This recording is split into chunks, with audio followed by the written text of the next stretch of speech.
tema da palavra hoje é Deus quer lhe abençoar. Amém? Amém. Aleluia. Vamos ler Sofonias 3,17. Sofonias 3,17. O Senhor, seu Deus, está no meio de você, poderoso para salvar.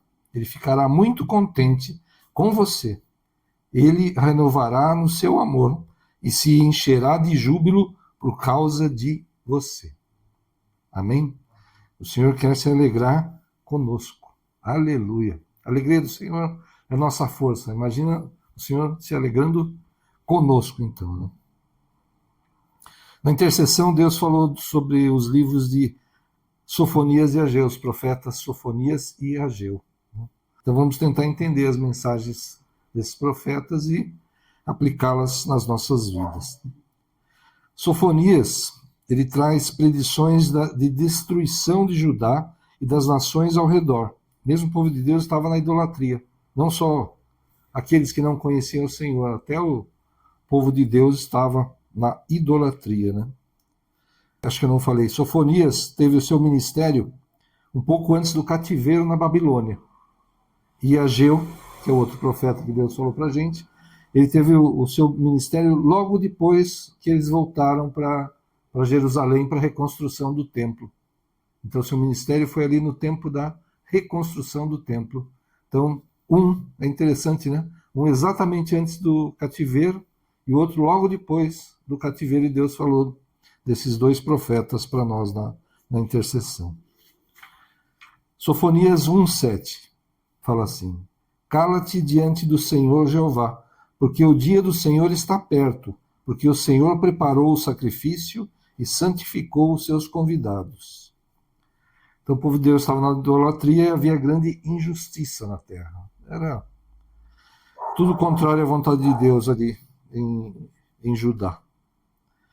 Calar-se diante do Senhor, ficar numa posição de humildade e reverência, reconhecendo que Deus é Senhor Todo-Poderoso, que é justo, que Ele é o juiz. Né? E nós somos o que diante de Deus? Né? Nada. É uma palha aí que o vento leva. Diante do Senhor, o que a gente vai dizer? O dia da manifestação da ira do Senhor estava próximo ali daquele povo. E quem quisesse estar com Deus precisava dessa demonstração de reverência ao Senhor. Calar-se diante do Senhor. Ficar numa posição de humildade diante do Senhor. Porque o povo estava afastado. A maioria, os governantes, juízes, todos estavam corrompidos e havia toda essa adoração a deuses estranhos. Né? É incrível, né? Aqui eles já estão depois da destruição do Reino do Norte. O Reino do Norte é uns 100 anos antes aqui, né, de Sofonias. Ele tinha sido tomado pela Síria. O povo das tribos que habitavam ali o Reino do Norte, eles foram levados para outras terras. E os assírios tinham uma estratégia que eles faziam para que aquele povo nem pensasse em voltar para o seu lugar. Eles deportavam, mantinham longe e colocavam estrangeiros na terra que era do povo. Então, aí vem aquela história que a gente vê no tempo de Jesus, né, dos samaritanos, que esses samaritanos, de uma forma meio torta, eles também adoravam ao Senhor, mas eles eram descendentes desses povos estrangeiros que foram colocados ali pelos assírios. Então, por isso tinha aquele ódio dos judeus, do povo do Reino do Sul, né? Da tribo de Judá, Benjamim, que tinham ficado na terra, contra os samaritanos. Então tem um fundamento aí, né, desse desprezo que eles tinham pelo povo que era daquela região. Né? Então, para nós, o que significa? Revela que devemos deixar de lado toda a arrogância de uma autossuficiência. A gente não pode ser arrogante e dizer, não, eu não dependo de ninguém, eu não dependo de Deus, não dependo de nada, né? Tem gente que, de uma forma assim absurda, fala, se Deus não atrapalhar, vai dar tudo certo. Né? Tem gente, já ouviu isso? Barbaridade, né? Mas tem gente que pensa dessa forma, né? Que acha que está tudo certo, que ele já conseguiu dar um jeito em todas as coisas, que pela inteligência, pela estratégia dele, né, ser humano, vai dar tudo certo, está tudo garantido. Né? Que a gente sabe que é uma tremenda bobagem, né? Uma loucura falar alguma coisa assim que se Deus não atrapalhar, né? Então, para nós é isso, deixar essa arrogância de uma autossuficiência, saber da nossa dependência de Deus, colocar Deus em primeiro lugar sempre. Amém? Deus em primeiro lugar. Que idolatria é colocar qualquer coisa no lugar de Deus. Não é só você adorar imagens ou adorar outro Deus, alguma coisa assim. Se você coloca o seu trabalho, a sua família, seus negócios no lugar de Deus, né, ou antes da importância maior dessas coisas do que a Deus, você está praticando idolatria. E Deus detesta a idolatria. Não podemos cair nessa armadilha. E nós sabemos que Cristo voltará, né? Mas nós não sabemos quando. Será o dia do Senhor, né? Ele voltará, vai levar a sua igreja, vai ter tudo aquilo que fala em Apocalipse, né? Será o dia do Senhor ali, mas nós não sabemos quando. Então nós temos que estar preparados, né? Não colocando nada acima de Deus em nossas vidas e buscar andar em santidade, buscar andar conforme Deus deseja para nós, né? E Deus não quer destruir, Ele quer salvar. Apesar, né, a gente fala, eu sou bonzinho, né? Não, acho que eu vou para o céu porque eu ajudo, eu cuido da minha família, né? Não atrapalho ninguém, não roubei, não matei, então estou garantido, né? Não, todo mundo está perdido, na verdade. Sem Deus não tem como, né? A gente está afastado, condenado, se a gente não tiver a salvação em Cristo, se não receber Jesus como Senhor e Salvador, né? Então, mas Deus, apesar de tudo isso, Ele quer salvar. Olha só, Sofonias 2, 1 a 3. Reúna-se e concentre-se, ó nação sem pudor, antes que saia o decreto e o dia se vá como a palha, antes que venha sobre você o furor da ira do Senhor. Sim, antes que venha sobre você o dia da ira do Senhor. Busquem o Senhor, todos vocês, os humildes da terra, que cumprem os seus mandamentos. Busquem a justiça, busquem a humildade, talvez assim vocês sejam poupados no dia da ira do Senhor. Ainda tem um talvez aqui. Então vamos lutar por isso, né? Colocar Deus em primeiro lugar e buscar andar como Ele nos determinou, né? E a misericórdia de Deus, então, é tão grande que mesmo diante de tantos desvios, né, de toda a humanidade, de nós mesmos, né, mais quando, né, éramos do mundo, né, atualmente, com o Senhor nós fomos transformados. O Senhor nos ensinou, nos dá maturidade, nos dá sabedoria, e a gente erra ainda, mas menos, pelo menos a gente está melhor, né? O Senhor trabalhou nas nossas vidas e transformou, né? Que Ele continue essa obra em nós, né, para que a gente chegue à estatura que Ele deseja, né, a forma que Ele deseja. Então, Ele quer nos salvar, Ele quer nos livrar. O Senhor quer poupar o seu povo, e nesses livros Ele fala de um remanescente que será salvo, né? Então, haverá sim um povo salvo, que nós possamos estar, que sejamos contados, né, entre esse povo, né, em nome de Jesus, né, que o Senhor tenha, na sua misericórdia, nos conduza até esse dia, né, para que possamos estar com Ele. Então, se nós nos arrependermos dos nossos pecados, receberemos o perdão, o livramento nesse tempo e estaremos com o Senhor na eternidade. Amém? Então, a gente erra, é aquela coisa, a gente sempre fala, enquanto estivermos na carne, enquanto estivermos por aqui, é inevitável, a gente vai pecar, a gente vai errar, vamos cair, né? Mas se nós nos arrependermos verdadeiramente, sinceramente, pedimos perdão ao Senhor, Ele nos perdoa, nos levanta e a gente continua caminhando com Ele. E um dia, em nome de Jesus, nós, nossas casas, estaremos com o Senhor na eternidade. Amém? Sofonias 3, 15 a 17 fala assim: O Senhor retirou as sentenças que eram contra você e afastou os seus inimigos. O Rei de Israel, o Senhor, está no meio de você. Você não precisa mais temer nenhum mal, né? Não precisa temer nenhum mal. Abertura do culto, né? Aleluia. O Senhor confirmando. Naquele dia se dirá a Jerusalém: Não tenha medo, ó Sião. Não desfaleçam as suas mãos. O Senhor, seu Deus, está no meio de você. poderoso para salvar. Ele ficará muito contente com você. Ele a renovará no seu amor, se encherá de júbilo por causa de você. O desejo de Deus é estar conosco, alegrar-se conosco. Amém? Que a gente, às vezes eu fico comparando, né? Como filhos pequenos, né? Você tem o seu filho, né? Os seus filhos, e você trabalha. Quando você chega em casa, né? Talvez cansado, talvez nervoso pelas coisas que aconteceu no dia, mas quando os filhos são pequenininhos, que vêm brincar com você, que vêm naquela inocência, naquela alegria de te ver, esquece tudo, né? É a grande bênção. Então, olha só, Deus quer alegrar-se conosco, que nós estejamos nessa posição, né? De filhos que alegram o Pai. Amém?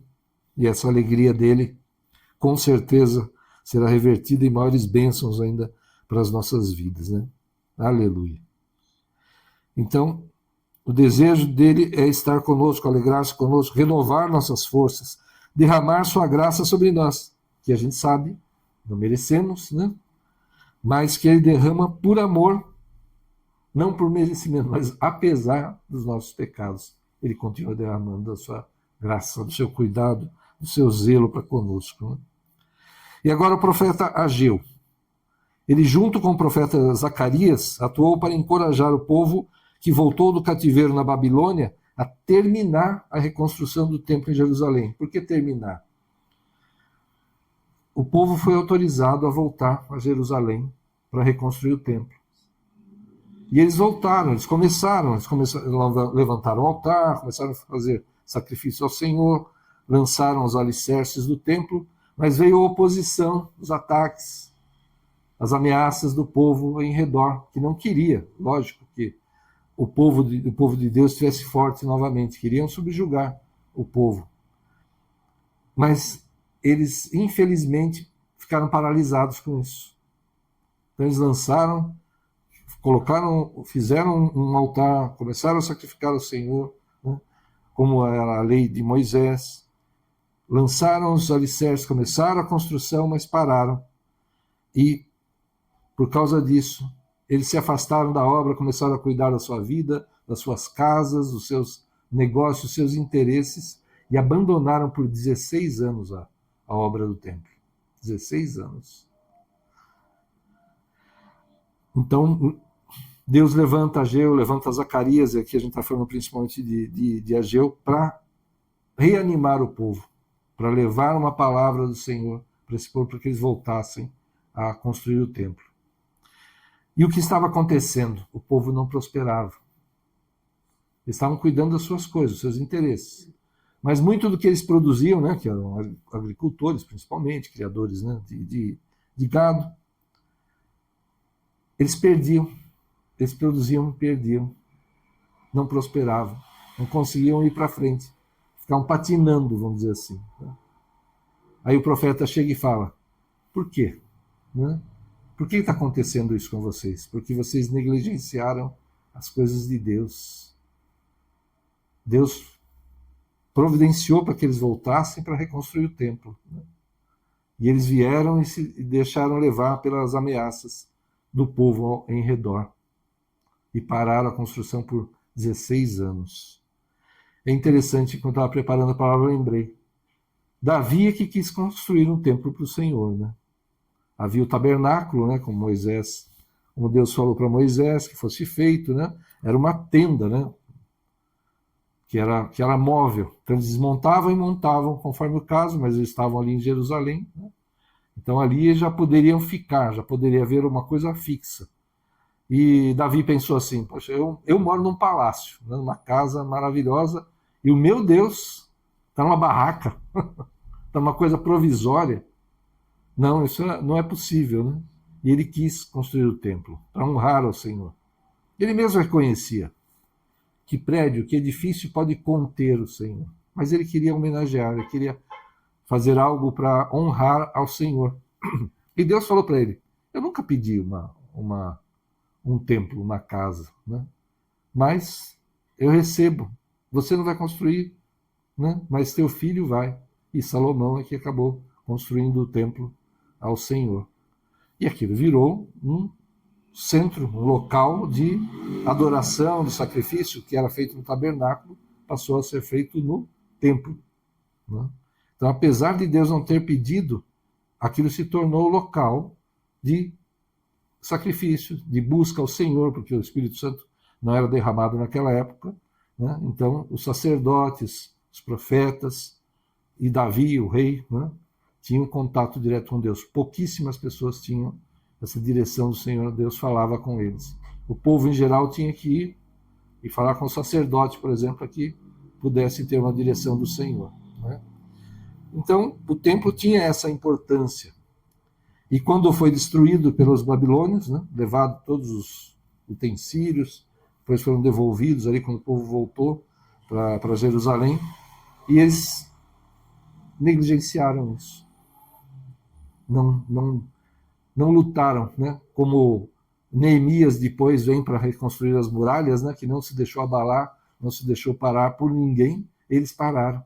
Então Deus levantou profetas, e Ageu aqui nesse caso, para que falasse a eles por que eles não estavam prosperando, por que as coisas não iam para frente com eles, por que ficavam patinando, porque estavam colocando as coisas do mundo, os seus interesses, à frente das coisas de Deus. Então, novamente aqui, o principal, coloque Deus em primeiro lugar na sua vida e ela será abençoada. Se Deus lhe ordenou fazer alguma coisa, faça no tempo que o Senhor determinou. Se Ele te deu um tempo também, faça naquele tempo. Deus falou para você fazer alguma coisa, não determinou um tempo, faça o mais rápido possível. Amém? E faça com excelência, faça da melhor forma. Amém? É isso que é o principal aqui, colocar Deus em primeiro lugar, né? E as demais coisas vão ser abençoadas, Deus vai fazer, né? E se Deus te dá uma ordem, te manda fazer alguma coisa, faça no tempo dele, faça imediatamente, faça com excelência, em nome de Jesus. Né? Deus quer a nossa obediência. Deus prefere a obediência do que sacrifícios. É interessante isso, né? Que, eu vou ter um ativismo, que vou fazer um monte de coisa pelo Senhor, né? Mas você é um religioso que não conhece a essência, não pratica o amor, o perdão, a misericórdia. Mas eu faço, né? Nossa, a igreja aqui está tinindo, está brilhando, paredes com ouro até, né? O templo. Mas é que nem a parábola do bom samaritano, né? Deixa lá o sujeito morrendo e não cuido dele porque, vou ficar imundo, não vou poder trabalhar na obra do Senhor. Não é isso que Deus quer. Ele quer amor, misericórdia, perdão. Ele quer que a gente obedeça a Ele, obedeça à essência, que é o amor. Tudo em amor, tudo. Mesmo que seja para repreender alguém, para exortar alguém, nós temos que ter amor por essa vida em todas as situações, em nome de Jesus. Então, com a nossa obediência, vem o derramar das bênçãos do Senhor sobre as nossas vidas, nossas famílias, a nossa descendência, a nossa herança bendita, em nome de Jesus. Amém? Então, essa é a mensagem. Deixa a arrogância de lado. Deixa a prepotência de lado. Reconheça que nós dependemos totalmente do Senhor. Não é pelo nosso braço, não é pela nossa força, pela nossa inteligência. É porque Deus nos abençoa, Deus nos capacita, que nós conquistamos, que nós podemos fazer as coisas. Coloca Deus em primeiro lugar, sempre. Deus em primeiro lugar. E se Deus te deu uma direção, e muitas vezes a gente é resistente, né? Eu estou querendo fazer tal coisa. Aí Deus fala, não. Aí você dá um tempinho e tenta um desvio aqui e fala, Senhor, desse jeito então. Não. Mais uma vez, vai lá. E Deus fala, não. Não. Deus está falando que não, é não. Ou se Deus fala, se prepara para tal coisa, para tal evento. Se prepara. Mas eu não tenho tempo, não tenho dinheiro, não tenho estudo, né? Não interessa. Deus é que vai fazer. Amém? Deus é que vai abrir a porta, Deus que vai fechar a porta, Deus que vai levantar pessoas para te ajudar, Deus que vai mudar legislações, Deus é que vai fazer. Amém? Deus é que vai fazer. Então, que a arrogância, a nossa carne se cale e Deus fale. Amém? Que nós nos coloquemos nas mãos do Senhor, que Ele dirija as nossas vidas. Fala, Senhor, que seja feita a tua vontade. Eu dependo totalmente de ti, Senhor. E eu quero ser conforme a tua vontade. Então, usa a minha vida, me dá sabedoria, guia os meus passos, meu Senhor, para que eu não me desvie nem para a direita nem para a esquerda, em nome de Jesus. Eu quero ter o Senhor como principal na minha vida. E eu sei que assim, a minha família, a minha casa, os meus negócios, tudo que eu tenho, o meu ministério será abençoado. Amém? Em nome de Jesus. Aleluia. Vamos orar. Senhor, em nome de Jesus, nos dá mesmo sabedoria, Pai. Que caia por terra todo orgulho, toda arrogância, Senhor. Todo sentimento de autossuficiência que é tão falso, Pai, tão destrutivo. Tira de nós mesmo, Senhor. Que nunca esqueçamos que só o Senhor é Deus, que todo o poder está nas tuas mãos, que apesar de não merecermos, o Senhor nos abençoa. Apesar dos desvios, dos erros, Senhor, quando nos arrependemos, o Senhor nos perdoa e o Senhor fica conosco. Que possamos alegrar a Ti, Senhor, com as nossas atitudes, com as nossas vidas, Senhor, com as nossas ações e reações, com as nossas palavras, Senhor. Toca mesmo os nossos lábios com a brasa do altar, purifica-nos, Senhor. Em nome de Jesus, e sempre, Pai, sempre, queremos fazer e ser conforme a Tua vontade, ser sal da terra e luz do mundo conforme a Tua vontade, Pai. Testemunhar de Ti, opera mesmo, Senhor, na vida, nas nossas vidas, nas nossas famílias, em toda a Tua igreja, Pai, para que tenhamos mais testemunhos ainda, Senhor, do Teu favor, da Tua graça, para falar a muitos, Senhor, para levar essa palavra, Senhor, de resgate, de salvação, Senhor, através dos testemunhos do Teu favor, da Tua graça, Senhor. Oh, Senhor, em nome de Jesus, nós reconhecemos, Pai, a nossa total dependência de Ti. Reconhecemos que só o Senhor é Deus, que o Senhor está acima de todas as coisas, Senhor. Em nome de Jesus, e clamamos a Ti o Teu perdão e o derramar mesmo da Tua graça, das Tuas bênçãos, Senhor, em nome de Jesus. E nós declaramos e tomamos posse que nós e nossas casas Te servimos, Senhor. Nós profetizamos a Tua palavra, que diz, crê no Senhor Jesus, será salvo tu e a tua casa. Sim, tomamos posse dessa palavra, Senhor, que no Teu tempo e da Tua forma, os nossos queridos, todos aqueles por quem clamamos, aqueles que se afastarem, aqueles que ainda não Te conhecem, virão para Ti, Senhor, estarão contigo, em nome de Jesus. Usa as nossas vidas, Senhor, para isso também, Senhor. Nos dá essa alegria, Pai, de participar, Senhor, do Teu agir, do Teu mover, sermos mesmo representantes do Teu reino nessa terra, Senhor. Que sejamos os profetas desses tempos, Senhor.